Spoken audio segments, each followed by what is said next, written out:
दोस्तों, यदि आप BSc second year 4th semester zoology के स्टूडेंट हैं और आपके एग्ज़ाम हो रहे हैं या फिर एग्ज़ाम होने वाले हैं, तो आपके लिए आज का वीडियो बहुत ही इम्पॉर्टेंट है।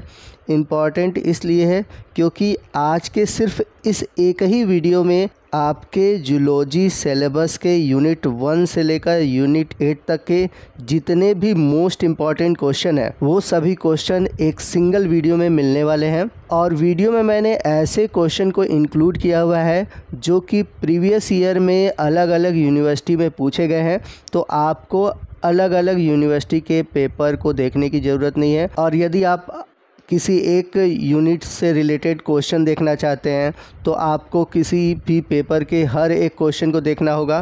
तो आज के इस वीडियो में आपके इस प्रॉब्लम को मैं सॉल्व करने वाला हूं।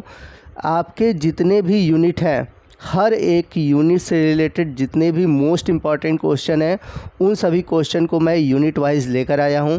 तो वीडियो बहुत ही इम्पॉर्टेंट है, वीडियो को ध्यान से देखिएगा, पूरा देखिएगा, कहीं भी वीडियो को स्किप मत कीजिएगा। तो आइए चलते हैं सबसे पहले यूनिट 1 की ओर, जिसका टाइटल है प्रिंसिपल ऑफ जीन मैनिपुलेशन। तो इससे जुड़ा हुआ जो सबसे पहला इम्पॉर्टेंट क्वेश्चन है what is recombinant DNA technology, explain different step of recombinant DNA technology with the help of suitable diagram. तो यहाँ पर आपसे क्वेश्चन पूछा हुआ है कि रिकॉम्बिनेंट डीएनए टेक्नोलॉजी है क्या, और रिकॉम्बिनेंट टेक्नोलॉजी के जो अलग अलग स्टेप हैं उनको आपको डायग्राम सहित समझाना है। तो ये जो क्वेश्चन है ये लॉन्ग क्वेश्चन में पूछा गया है, 15 नंबर का है। यहाँ पर आप देख सकते हैं 15 लिखा हुआ है। इम्पॉर्टेंट क्वेश्चन है, इसको तैयार कर लीजिएगा। चलते हैं अगले क्वेश्चन की ओर। तो यूनिट 1 से जुड़ा हुआ अगला क्वेश्चन है right and explanatory notes on gene therapy, यानी कि जीन चिकित्सा पर आपको टिप्पणी लिखना है। इम्पॉर्टेंट क्वेश्चन है। अगला क्वेश्चन है रिस्ट्रिक्शन एंजाइम। तो यहाँ पर ये क्वेश्चन शॉर्ट टाइप क्वेश्चन में पूछा गया है। इससे रिलेटेड क्वेश्चन आपको लॉन्ग टाइप के भी देखने को मिलेंगे, जैसे कि अगला क्वेश्चन जो मैंने लिया हुआ है इसी से रिलेटेड है। क्वेश्चन है what are restriction endonuclease, give a brief account of different types, nomenclature and application of restriction endonucleases. तो यहाँ पर देख सकते हैं ये क्वेश्चन 9 नंबर में पूछा गया है और क्वेश्चन में रिस्ट्रिक्शन इंडोन्यूक्लियेज के बारे में पूछा गया है, उसके अलग अलग टाइप, उसके नोमेनक्लेचर का तरीका और उसके क्या बेनिफिट्स हैं, इन सभी के बारे में पूछा गया है। यूनिट 1 से जुड़ा हुआ और भी क्वेश्चन है, जैसे कि क्लोनिंग वेक्टर, ये शॉर्ट टाइप क्वेश्चन में पूछा गया है। अगला क्वेश्चन है व्हाट आर बाइनरी वेक्टर। ये क्वेश्चन बहुत कम देखने को मिलता है, एक यूनिवर्सिटी में ये क्वेश्चन पूछा हुआ है, तो इसलिए मैंने इस क्वेश्चन को आपको प्रोवाइड कर दिया है, ताकि हो सकता है कि आपके जो आने वाले नेक्स्ट एग्ज़ाम है या फिर किसी अदर यूनिवर्सिटी के एग्ज़ाम है उसमें ये क्वेश्चन पूछा जाए। तो यहाँ पर आपको बाइनरी वेक्टर के बारे में बताना है और इसको आपको एक सूटेबल एग्जाम्पल के थ्रू एक्सप्लेन करना है। अगले इम्पॉर्टेंट क्वेश्चन की ओर चलते हैं। अगला क्वेश्चन है क्लीविंग एंजाइम, यानी कि जो डीएनए स्ट्रैंड को कट करते हैं उन एंजाइम के बारे में बताना है। तो इसमें से एक रिलेटेड अभी क्वेश्चन आपने देखा रिस्ट्रिक्शन इंडोन्यूक्लियेज, तो बहुत सारे क्लीविंग एंजाइम है, आप उनको देख लीजिएगा। अगला जो क्वेश्चन है बहुत ही इंपॉर्टेंट है, क्वेश्चन है पैलिंड्रोमिक सीक्वेंस। तो पैलिंड्रोमिक सीक्वेंस क्या होता है, इस टॉपिक को तैयार कर लीजिएगा, ये क्वेश्चन बहुत ही इंपॉर्टेंट है। यूनिट 1 से जुड़ा हुआ अगला क्वेश्चन है एक्सप्लेन जीन ट्रांसफ़र टेक्निक, यानी कि जीन को कैसे ट्रांसफ़र किया जाता है जेनेटिक इंजीनियरिंग में, उसके अलग अलग कौन से टेक्निक हैं, इनके बारे में पूछा हुआ है। Discuss the process of recombinant DNA technology. तो रिकॉम्बिनेंट डीएनए टेक्नोलॉजी के बारे में अभी पीछे भी मैंने आपको बताया था कि ये क्वेश्चन पूछा हुआ है। जेनेटिक इंजीनियरिंग से जुड़ा हुआ 2 क्वेश्चन मुझे बहुत ही इंटरेस्टिंग मिला, एक है स्टफर फ्रेगमेंट और दूसरा है व्हाट इज़ कॉनकेंटमर। तो ये 2 क्वेश्चन मुझे बहुत अलग से देखने को मिले और अभी तक मैंने जेनेटिक इंजीनियरिंग से रिलेटेड बहुत सारे वीडियो बनाए हुए हैं और उन सभी वीडियो में कभी भी मुझे ये 2 टॉपिक देखने को नहीं मिले हैं। तो यदि आपने ये दोनों टॉपिक पढ़ा हुआ है तो प्लीज़ ज़रूर कमेंट करिएगा, और यदि आपने नहीं पढ़ा हुआ है और यदि आप चाहते हैं कि मैं इन दोनों टॉपिक पर अलग से वीडियो बनाऊँ तो प्लीज़ ज़रूर कमेंट करिएगा। मैं पूरी कोशिश करूँगा कि इन दोनों टॉपिक पर एक अलग से वीडियो बनाऊँ। चलते हैं यूनिट सेकंड की ओर, जिसका टाइटल है एप्लीकेशन ऑफ जेनेटिक इंजीनियरिंग। इससे रिलेटेड जो पहला क्वेश्चन है, explain the method of recombinant DNA technology and their application in drug development. यानी कि जो जेनेटिक इंजीनियरिंग है या फिर कह सकते हैं जो रिकॉम्बिनेंट डीएनए टेक्नोलॉजी है, इसका औषधि विकास में क्या अनुप्रयोग है, इसके बारे में आपको व्याख्या करना है, यानी कि एक्सप्लेनेशन करना है। तो इम्पॉर्टेंट क्वेश्चन है, याद रखिएगा। अगले क्वेश्चन की ओर चलते हैं। अगला क्वेश्चन है सिंगल सेल प्रोटीन, यानी कि एकल कोशिका प्रोटीन। बहुत ही इंपॉर्टेंट क्वेश्चन है दोस्तों, ये क्वेश्चन ज़रूर पूछा जाता है। अगला क्वेश्चन है what is biosensor, right it's application. यानी कि बायोसेंसर क्या है, जिसे हिंदी में बोलते हैं जैव संवेदक। तो आपको इसके अनुप्रयोग लिखने हैं और इसके बारे में बताना है। अगला क्वेश्चन है यूनिट सेकंड से related, explain the process of development of DNA drugs. यानी कि डीएनए दवाओं के विकास के बारे में आपको बताना है, इसकी प्रक्रिया को भी समझाना है।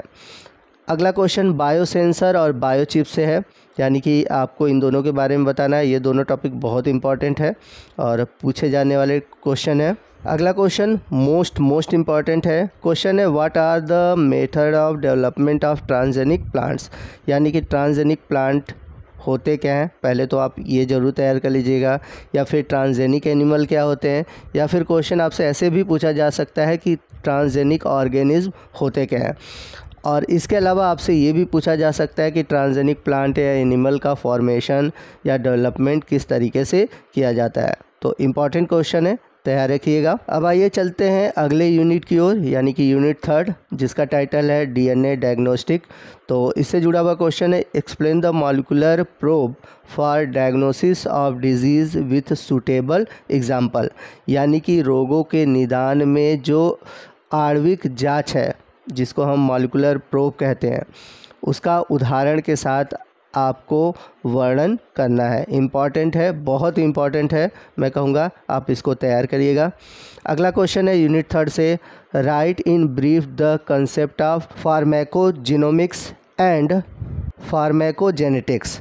तो आपको फार्माकोजिनोमिक्स और फार्माकोजेनेटिक्स के बारे में संक्षेप में बताना है। ये टॉपिक आपको अलग अलग भी दिया जा सकता है, यानी कि इन दोनों टॉपिक पर शॉर्ट क्वेश्चन अलग से भी दिए जा सकते हैं। यूनिट थर्ड के बाद चलते हैं यूनिट फोर की ओर, जिसका टाइटल है immune system and it's component. तो ये भी यूनिट बहुत इंपॉर्टेंट है और इस यूनिट से बहुत सारे क्वेश्चन बनते हैं। तो चलते हैं क्वेश्चन की ओर। पहला क्वेश्चन है जो कि 15 नंबर का लॉन्ग क्वेश्चन में पूछा गया है। क्वेश्चन है give a detail account of structure and function of different classes of immunoglobulin. तो यहाँ पर आपसे इम्यूनोग्लोबुलिन यानी कि आईजी के विभिन्न टाइप के बारे में, अलग अलग वर्गों के बारे में, उसकी संरचना, उसके कार्यों के बारे में डिटेल से पूछा हुआ है। तो लॉन्ग क्वेश्चन है, बहुत इंपॉर्टेंट है, इसको आप ज़रूर तैयार रखिएगा, आपके एग्ज़ाम में ये क्वेश्चन आ सकता है। यूनिट 4 से जुड़ा हुआ अगला क्वेश्चन है define immunity, brief describe the component of adaptive immune system. यानी कि प्रतिरक्षा को आपको परिभाषित करना है और जो एडॉप्टिव इम्यून सिस्टम है, यानी कि जो अनुकूली प्रतिरक्षा प्रणाली है, उसके अलग अलग जो कंपोनेंट हैं, उसके कौन कौन से भाग हैं, उनके बारे में आपको डिटेल से बताना है। यूनिट 4 से जुड़ा हुआ अगला क्वेश्चन है explain the structure and function of different classes of immunoglobulin. तो अभी मैंने बताया था कि इम्यूनोग्लोबुलिन बड़ा इंपॉर्टेंट है, इससे कई तरह के क्वेश्चन अलग अलग तरीके से बनते हैं। तो कोई भी क्वेश्चन बने आप इस टॉपिक को ज़रूर तैयार कर लीजिए। अगला क्वेश्चन है describe the characteristic feature of humoral immunity and cellular immunity. यानी कि ह्यूमोरल एवं सेलुलर इम्यूनिटी के मुख्य गुणों का वर्णन करना है। चलते हैं अगले क्वेश्चन की ओर। अगला जो क्वेश्चन है ये इम्यून सिस्टम से भी जुड़ा है और साथ ही साथ जो जेनेटिक इंजीनियरिंग के एप्लीकेशन है उनसे भी जुड़ा हुआ है। क्वेश्चन क्या है आइए देखते हैं। क्वेश्चन है describe hybridoma and discuss it's utility for production of monoclonal antibodies. तो आपको हाइब्रिडोमा टेक्निक के बारे में बताना है और मोनोक्लोनल एंटीबॉडी का निर्माण कैसे होता है, इसकी क्या उपयोगिता है, इसके बारे में भी बताना है। चलते हैं इम्यून सिस्टम से जुड़े हुए और भी इम्पॉर्टेंट क्वेश्चन की ओर। अगला क्वेश्चन है what is difference between इनेट and adaptive immunity explain with example, यानी कि सहज और अनुकूल प्रतिरक्षा के बीच क्या अंतर है, आपको उदाहरण सहित एक्सप्लेन करना है। अगले क्वेश्चन की ओर चलते हैं जो कि शॉर्ट क्वेश्चन में पूछा गया है। क्वेश्चन है हाइपर सेंसिटिविटी, यानी कि अति संवेदनशीलता क्या है। तो दोस्तों यहाँ पर मैं आपको बता दूं, जो हमारे नए व्यूअर्स हैं खासकर उनके लिए, कि आपके जो ये क्वेश्चन है या फिर आपके 4th सेमेस्टर जूलॉजी का या फिर बॉटनी का जो भी टॉपिक है, उस टॉपिक से रिलेटेड मैंने वीडियो बनाया हुआ है। हर एक यूनिट से आपको वीडियो मिलेंगे और बहुत डिटेल से वीडियो मिलेंगे, और सभी वीडियो हमारे चैनल के प्लेलिस्ट में दिए गए हैं, हर एक यूनिट वाइज दिए गए हैं। तो आप ज़रूर उन वीडियो को देखिए ताकि आपके जो ये इम्पॉर्टेंट क्वेश्चन है या फिर जो आने वाले क्वेश्चन है वो आपके तैयार हो सके। आइए चलते हैं यूनिट 4 से जुड़े हुए और भी क्वेश्चन की ओर। अगला क्वेश्चन है what are difference between cytotoxic T cell and helper T cell, यानी कि साइटोटॉक्सिक टी सेल और हेल्पर टी सेल के बीच क्या अंतर है। अगला क्वेश्चन है इंटरफेरॉन्स, बहुत ही इंपॉर्टेंट क्वेश्चन है और ये क्वेश्चन शॉर्ट टाइप क्वेश्चन में पूछा जाता है।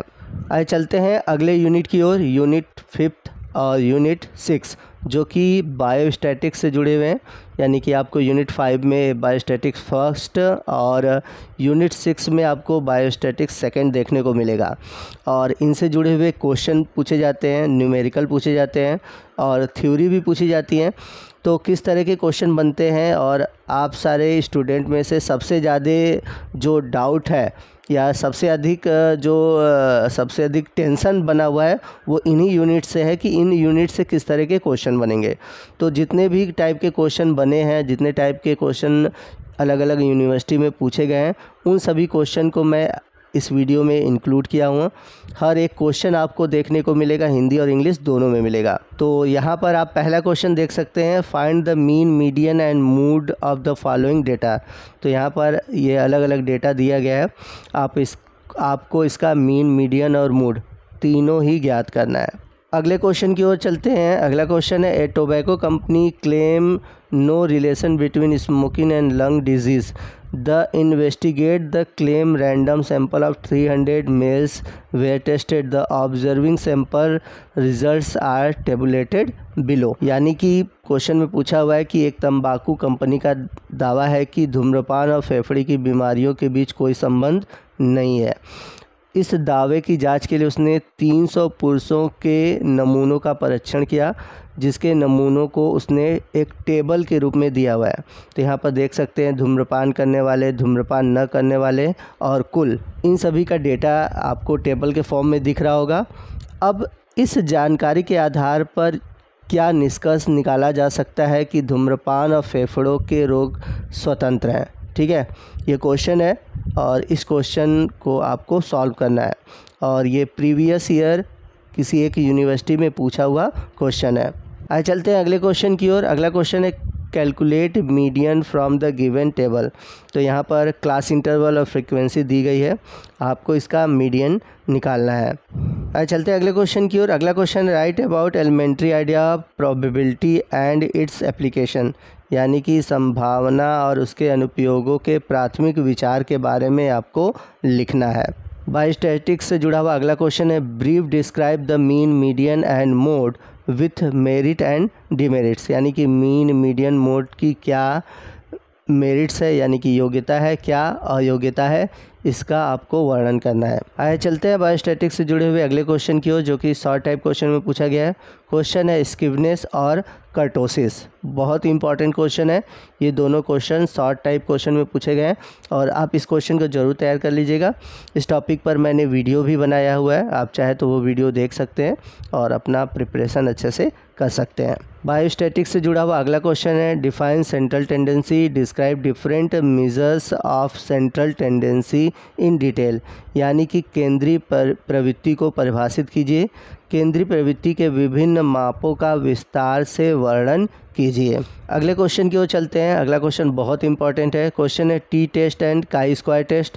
तो ये क्वेश्चन पूछा जाता है। बाकी अभी जो स्किवनेस और कर्टोसिस मैंने दिया था वो भी क्वेश्चन फिर से रिपीट किया हुआ है। अगले क्वेश्चन की ओर चलते हैं। अगला क्वेश्चन है describe pie chart with suitable example and it's uses. तो आपको पाई चार्ट के बारे में विथ एग्जाम्पल और इसके यूज़ भी बताने हैं। तो अभी पीछे आपने देखा कि बायोस्टैटिक्स से जुड़े हुए कुछ न्यूमेरिकल्स थे। अगर आप यदि चाहते हैं कि मैं उन न्यूमेरिकल को सॉल्व कराऊं तो प्लीज़ कमेंट करिएगा, मैं एक अलग से वीडियो बनाकर उन सभी क्वेश्चन को सॉल्व कराऊंगा। आइए चलते हैं अगले यूनिट की ओर, यूनिट 7 जो कि कंप्यूटर से जुड़ा हुआ है, बेसिक कंप्यूटर से जुड़ा हुआ है। तो टाइटल है बेसिक्स ऑफ कंप्यूटर्स। तो इससे रिलेटेड क्वेश्चन कौन कौन से हैं? पहला क्वेश्चन है यूनिफॉर्म रिसोर्सेज लोकेटर्स, जिसे शॉर्ट में हम बोलते हैं URL। बहुत इंपॉर्टेंट है, URL पूछा जाता है। अगला क्वेश्चन है CPU। बहुत सिंपल सा क्वेश्चन है। CPU के बारे में आई थिंक सभी लोग जानते होंगे, थोड़ा बहुत भी कंप्यूटर से अगर आपने पढ़ा है तो इसके बारे में ज़रूर पता होगा। इसके बाद अगला क्वेश्चन है www या फिर CPU, इसके बारे में बताना है। अगला कंप्यूटर से रिलेटेड एक लॉन्ग क्वेश्चन पूछा हुआ है, मैं आपको बता दूं। क्वेश्चन है what is an operating system, यानी कि एक प्रचालक तंत्र क्या होता है। Describe different type of desktop operating system and give their function in brief, यानी कि विभिन्न प्रकार के जो डेस्कटॉप प्रचालक तंत्र हैं उनके बारे में आपको बताना है और उनके कार्यों के बारे में भी आपको संक्षेप से उल्लेख करने हैं। अगला कंप्यूटर से जुड़ा हुआ जो क्वेश्चन है वो है डिफाइन डेटा, यानी कि डेटा को आपको परिभाषित करना है। Describe graphical representation of data in brief, आपको डेटा के आलेखी निरूपण का संक्षेप में वर्णन करना है। तो ये था यूनिट 7, जिसमें कि आपको कंप्यूटर के जो बेसिक नॉलेज हैं उनसे रिलेटेड क्वेश्चन पूछे गए हैं। तो आप थोड़ा सा आप इसको देख सकते हैं। इससे टॉपिक्स मतलब इस टॉपिक से रिलेटेड क्वेश्चन बहुत कम ही पूछे जाते हैं। चलते हैं यूनिट 8 की ओर, जिसका टाइटल है बायो इन्फॉर्मेटिक्स। क्वेश्चन की ओर चलते हैं। क्वेश्चन है एक्सप्लेन द फाइलोजेनेटिक एनालिसिस, यानी कि फाइलोजेनेटिक विश्लेषण के बारे में आपको वर्णन करना है। अगला क्वेश्चन है, और क्वेश्चन बहुत इंपॉर्टेंट भी है। क्वेश्चन है basic local alignment search tool, जिसे हम शॉर्ट में बोलते हैं ब्लास्ट। तो आपको basic local alignment search tool के बारे में बताना है। क्वेश्चन को तैयार कर लीजिएगा, इंपॉर्टेंट क्वेश्चन है ये। इसके बाद डेटाबेसेस क्वेश्चन पूछा गया है। फिर इसके बाद बायो इन्फॉर्मेटिक्स के क्या अनुप्रयोग है, यानी कि क्या एप्लीकेशन है, इससे रिलेटेड क्वेश्चन पूछा हुआ है। इसके अलावा जो अगला बहुत इंपॉर्टेंट क्वेश्चन है write in brief the about blast and cluster law, यानी कि शॉर्ट में जो है वो है CLUSTALW। तो इसके बारे में आपको संक्षेप में बताना है। तो दोस्तों ये था यूनिट 8 से जुड़ा हुआ इम्पॉर्टेंट क्वेश्चन। तो दोस्तों आपने देखा कि यूनिट 1 से लेकर यूनिट 8 से रिलेटेड जितने भी इम्पॉर्टेंट क्वेश्चन हैं उनको मैंने एक जगह लिया हुआ है, जो कि अलग अलग यूनिवर्सिटी के हैं। बहुत मेहनत किया हुआ है। तो वीडियो कैसा लगा कमेंट करके ज़रूर बताइएगा। वीडियो को लाइक करिएगा, बहुत मेहनत करना पड़ता है आपके टॉपिक से रिलेटेड वीडियो बनाने में, तो एक तो लाइक ज़रूर बनता है। और जो भी व्यूवर्स हमारे नए हैं और अभी तक हमारे चैनल को सब्सक्राइब नहीं किए हैं तो प्लीज़ चैनल को सब्सक्राइब कर लें और बगल में जो बेल आइकन है उसे ज़रूर प्रेस करें, ताकि जब भी भविष्य में इस तरह के मैं इन्फॉर्मेटिव वीडियो अपलोड करूं उसका नोटिफिकेशन आपको मिलता रहे। तो मिलते हैं अगले वीडियो में अगले टॉपिक के साथ। तब तक के लिए जय हिंद, जय भारत।